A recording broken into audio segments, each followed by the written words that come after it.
Hi, welcome. Enjoy the content, subscribe, and turn on notifications. Mark always had a sharp instinct. Maybe it was from working years in risk analysis, or maybe because he had dealt with people who hide behind polished masks. The fact is that he started noticing changes in Claire even before he understood what was really going on. They weren't sudden changes, but subtle ones, and that made everything even more uncomfortable. Small absences at agreed times, vague excuses about last-minute meetings, alert sounds on her phone that she ignored with forced calmness, and the recent habit of locking her device with a password even when at home. Mark observed but didn't comment. He learned that talking too much gives warning. And he wanted to see how far it would go. The first time Claire came home late, she justified it with a presentation that had been rescheduled for the end of the day. The second time, she said her boss had called an emergency meeting. After that, she stopped explaining altogether. She just sent short, almost automatic messages. Mark tried not to jump to conclusions, but his intuition was already signaling alarm. He began making mental notes. He compared the time she said she left work with the time she actually arrived. He checked their joint credit card expenses, trying to understand if any amount seemed out of place from their usual routine. Nothing too clear. Everything was too subtle to prove anything. One night, while Claire slept, he woke up and watched her face. He wanted to find traces of the woman he had married. He tried to search her gaze, her gestures, for something that still connected him to that image of trust. But she seemed increasingly distant. There wasn't explicit coldness, but a silent absence.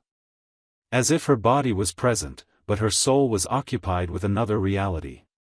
This ate away at him inside, and at the same time, fueled a feeling he couldn't name, a mix of sadness, helplessness, and indignation. That's when he decided to seek help. A friend recommended a discreet detective, experienced in marital cases. In their first meeting, Mark got straight to the point. He said he didn't have proof, just suspicions. He handed over a copy of the latest bank statements, pointed out the strangest days, and highlighted patterns he found suspicious. The detective listened silently, taking notes, without promising quick results. Mark knew this wouldn't be resolved overnight. What he wanted, above all, was the truth. Even if it hurt. The following weeks were long. Mark pretended normalcy at home, kept the same habits, and even forced himself to smile when Claire told work stories. Stories that became increasingly scarce. She stopped talking about her co-workers, especially Greg, her boss. Before, she used to mention his name often. Now, she seemed to avoid it, as if afraid of slipping up. It was this kind of detail that Mark noticed. What would go unnoticed by anyone else was noise to him. When the detective returned with the report, Mark read it with contained anxiety. But the document was practically blank. Nothing incriminating. No photos, no captured messages, no unusual trail. The professional had followed Claire at different times but always saw her entering and leaving the company. No stops at hotels, no meetings in cafes. Just office routine. Frustrated, Mark looked at the detective and heard a phrase that stuck in his head: if there's something, it's happening inside the company. Maybe even in his office. That hit Mark like a key turning inside a safe. That was it. The betrayal, if it existed, happened in a shielded, protected place, where cameras were few and access was restricted. Mark knew that if Claire and Greg had something going on, it would be hard to catch it from the outside. There was only one way: wait for her to talk. And for that, he would need to be patient. He couldn't push or accuse. He needed to create an environment where she felt safe enough to tell the truth on her own. It wouldn't be simple. But if there was one thing Mark had learned over the years, it was that to unmask a well-constructed lie, you first had to let it feel comfortable. He stopped asking questions. He stopped looking for external clues. He started observing more closely. Her eyes, her restrained gestures, her phone turned over. And he began preparing something she would never suspect. If the truth needed a push, he would give the right push, at the right time. The game was going to turn, but she had no idea yet. Mark decided the best way to get the truth out of Claire was to make her believe they were on the same level. She needed to feel that he also had guilt, that he was hiding something too. Only then would she feel comfortable enough to let go of what she'd been holding onto for so long. He knew she carried this secret, and that kind of burden weighs down. Sooner or later, someone stumbles. And he was ready to put her in front of the perfect trap. He started subtly. He began pretending to be more distracted, more absent. He reacted with disinterest when she said she'd be late, showed less jealousy, less demand. He acted like someone who had grown tired of fighting. It was all calculated. Gradually, she relaxed. The tension between them became less evident, and he noticed she started trusting that he didn't suspect anything. But inside, he was already planning every step. The first move was buying a small audio recorder. He mentally rehearsed several ways to lead the conversation. Nothing that sounded forced or theatrical. It had to feel real. And for that, he decided to use a simple yet effective idea: pretend he was interested in another woman. Someone close. Someone Claire knew. Someone that made sense. He thought of a few names until he settled on Sophie, his assistant at work. Young, efficient, friendly. Someone Claire had mentioned a few times in a suspicious tone. It was the perfect name. It would create the necessary impact. A few days later, Claire came home from work and Mark had already made dinner. They talked little. Everything seemed as usual. Until she took the initiative. With a hesitant tone, she said she wanted to talk about their marriage. She said she'd been feeling disconnected, that the two of them were distant, that desire seemed to have disappeared. That kisses felt colder. That hugs had become mechanical gestures. Mark listened carefully and waited for the exact pause. When he sensed she was looking for a reaction, he dropped the first part. With a controlled voice, almost regretful, he said he'd been feeling different. That there was someone at work, Sophie, who had been messing with his head. He clarified that nothing had happened between them. That it was just internal confusion. That Sophie didn't even know about his feelings. And that he wasn't sure if it was just professional admiration or something more. He apologized for sharing that. Said he needed to be honest. He wanted Claire to know. The effect was immediate. Her shoulders relaxed. Her eyes lowered. It was as if, in that moment, her guilt had been given permission to be shared. The silence lasted a few seconds, until she started speaking. She lowered her tone. Said she understood what he was feeling. That sometimes these things just happen. And then came what he had been waiting for. Claire confessed that she had been involved with Greg, her boss, for a while. She explained that it started with innocent message exchanges, until the meetings became frequent. She said it only happened inside the company, always very carefully. That both of them were afraid of being discovered. But that the involvement became inevitable. Mark listened without interrupting. He pretended moderate surprise. As if this wasn't exactly what he expected. He said he had noticed some distance but never imagined she was involved with anyone. Much less with Greg. Claire kept talking. She said she thought about ending the affair. That her feelings for Greg were already fading. That sometimes she thought it had all been an escape. That she hadn't had the courage to confess before because she thought Mark would never understand. And now, hearing him talk about Sophie, it all seemed easier. As she opened up, Mark observed every word, every detail, and the recording captured everything clearly. That confession was the missing piece in the puzzle he had patiently assembled. And the cruelest, or most strategic, part was that she thought they were having a moment of reconnection. She believed that perhaps they could start over. That they were forgiving each other. She had no idea that, right there, in that conversation, she was sealing the end of everything. And that Mark had already made his decision the moment he turned on that recorder. Claire finished speaking with a tone of relief. As if she had lifted a huge weight off her chest. She thought that, after hiding it for so long, she had finally had the courage to be honest. She was convinced that this was a moment of reconnection between the two of them. Something intimate, mature, like two adults dealing with mistakes and vulnerabilities. She believed that, in some way, both had made mistakes and were now ready to try starting over. There was even a faint smile at the corner of her mouth, like someone who thinks they've survived the storm. She had no idea that the real hurricane hadn't even started yet. Mark stayed silent for a few seconds, his eyes fixed on her. On the outside, anyone would think he was trying to process what he had just heard.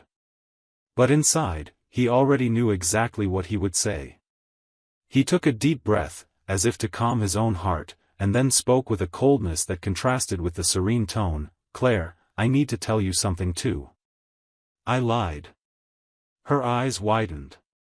She didn't understand immediately. He then continued, still calm, "I was never in love with Sophie. I made it all up. It was just to make you feel safe enough to tell me what you were hiding." She froze. The smile died instantly. Her face changed. First confusion. Then denial. Finally, panic. Mark then said, almost as if handing over a key, "This entire conversation has been recorded. From the very first second." The silence that formed between them was cruel. She covered her mouth with her hand, as if that could hold back the truth that was already loose in the air. She tried to say something but couldn't. Her throat tightened. Her trembling eyes searched for a loophole, an argument, an explanation. But there was no more room for excuses. Mark stood up and climbed the stairs. He opened the closet, took out a suitcase, and started packing his clothes quickly. He chose only the essentials. Shirts, pants, documents. He grabbed his wallet, his phone, and left without saying goodbye. He didn't even look back. He left Claire in the living room, still sitting, surrounded by the echo of her own confession. She tried to call him. She climbed 2 steps of the stairs but stopped. She knew that anything said at that moment would only make things worse. And perhaps, deep down, she knew he was right. He didn't yell because he didn't need to. The truth spoke louder than any accusation. The next morning, he had already done what he needed to do. He sent a copy of the recording to 2 different destinations, Greg's wife's personal email and the desk of the company's president where both worked. He didn't use offensive words. He simply wrote, "Recorded conversation with my wife, Claire. The truth is here." He let the consequences unfold on their own. He didn't want scandal. He wanted justice. And that's exactly what happened. The company, concerned about its own image, took immediate action. Both were discreetly but firmly removed. Greg, who held a high position, was dismissed for ethical misconduct. Claire was too. Without warning. Without a chance to defend herself. Rumors spread quickly among employees. No one knew the details, but everyone was talking about the reason behind the firings. It became the subject of hallway conversations, silent meetings, and looks exchanged between colleagues. Their reputations were tarnished. And there was no official statement that could undo the damage. On the same day, Greg's wife responded to the email with a single sentence, "Thank you. I'm already handling it." Mark read it, closed his laptop, and felt something different. It wasn't relief. It was peace. Claire spent the day trying to call. She sent messages that he didn't even open. She wrote long texts asking to talk, saying she was sorry, that she never meant to hurt him, that it had all been an emotional mistake. But he didn't respond. And it wasn't out of anger. It was out of decision. He had already heard what he needed, and now he wanted distance. What was once doubt became certainty. What was once love became a full stop. And even if she got on her knees, even if she swore to change, there was no more room to continue. Because Mark understood that whoever betrays for so long doesn't do it on impulse but by choice. And whoever chooses to deceive every day builds an entire life on lies. That marriage ended right there. At the moment she thought she was being understood. When, in fact, she was being unmasked with her own voice. Greg's wife, after receiving the recording sent by Mark, contacted a lawyer the same day. Litigious separation. Immediate request for asset division and alimony. The prestigious position he held dissolved in a 20-minute meeting with the board of directors. He tried to argue, saying his personal life shouldn't interfere with his career, but he was wrong. The meetings in the president's office, the secret encounters, the hours disguised as corporate commitments, it was all documented. A single conversation, recorded with clarity, was enough to demolish the trust built over years. His dismissal came discreetly but without hesitation. Greg left through the back door, head down, with an envelope in his hand. Mark followed everything from afar, no satisfaction on his face. And this truth brought consequences for everyone involved. He moved forward with the divorce process. He gathered the documents, attached the recording, presented the history of prolonged betrayal. The judge handled the case firmly. The clarity of the evidence left no room for discussion. Mark secured a favorable settlement, with an unequal division of assets and rights to the larger share of the wealth accumulated during the marriage. Claire, facing the loss of her job and reputation, didn't even attempt to contest. She signed the papers with trembling hands, avoiding eye contact with her ex-husband. Her new life began in a small rented apartment, hastily secured with the savings she had left. Without income, without health insurance, without friends nearby. Many distanced themselves as the story spread. Even the few who remained avoided getting involved. Her image was stained. She tried to find a new job, but in every interview, there was the fear of being recognized. Some recruiters knew. Others directly asked about her abrupt departure from the previous company. Every attempt to start over seemed to hit an invisible wall built by her own choices. Mark, on the other hand, started over in silence. He left the city, rented a modest house in another state, and enrolled in a course he had always wanted to take. Nothing luxurious, but enough to occupy his mind and create new cycles. He met new people, without carrying the weight of the past on his shoulders. He returned to visiting cafes, running on Sundays, breathing without suspicion. He didn't go around telling his story. He kept everything inside, like a wound that had healed but still hurt when touched. He didn't aim to forget. He just didn't want to relive it. Claire tried to reconnect with Greg a few weeks after the scandal, perhaps seeking some kind of support or complicity, but he didn't respond. He ignored calls, didn't return messages, and blocked her number. He was too busy dealing with his own collapse, the ongoing divorce, the legal proceedings, and the total loss of professional stability. To Greg, Claire had been just a convenient distraction within the workplace, nothing worth keeping after the destruction of his life. Over time, she realized she had been discarded. Greg moved on with his life, without looking back. No apology, no explanation. Nothing. What started as a hidden affair ended in absolute silence. Claire was alone. Without a job, without a reputation, and without the man for whom she risked her own marriage. And it was there, in the void left from all sides, that she finally understood the magnitude of her mistake. Claire spent months trying to understand how she lost everything.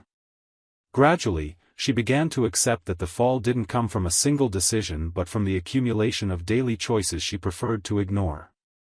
The affair with Greg started as a distraction, became routine, then dependence. And when she realized it, she was so entangled in the lie that she couldn't leave without destroying what was left of herself. She didn't expect Mark to find out. She trusted her ability to hide so much that she never considered the possibility that the man sleeping beside her was more observant than he appeared. That's what scared her the most. The way he orchestrated everything without raising his voice. Without yelling. Without fighting. Years later, on an ordinary afternoon, she ran into an old coworker. They had a quick, polite conversation, without much depth. But at the end, the colleague said something Claire would never forget: Mark was always smarter than you thought. You underestimated the one man who truly loved you. That echoed in her mind for days. She cried alone that night. Not for the lost possessions, nor the job, nor the divorce. She cried for the certainty that she had destroyed the only real bond she ever had. And that there was no going back. Mark, somewhere far away, was having coffee with a small group of new friends. He laughed at a silly joke, glanced at his phone, read some random article. Life went on. And even though no one there knew what he had gone through, he did. And that was enough. He didn't need to tell the story to anyone. The best response was always in the silence. Because there are truths that, when uncovered, change everything. And some lies, no matter how well staged, always find their moment to fall. That's what he learned. And he would carry that lesson with him forever. Suspicious of your wife or daughter-in-law? Don't go through what we saw in the video. Check the link in the comments and get the ebook with valuable tips and investigator-approved sites to clear your doubts. Thank you for watching the video. If you enjoyed it, don't forget to subscribe to the channel and turn on notifications so you won't miss any updates. See you next time.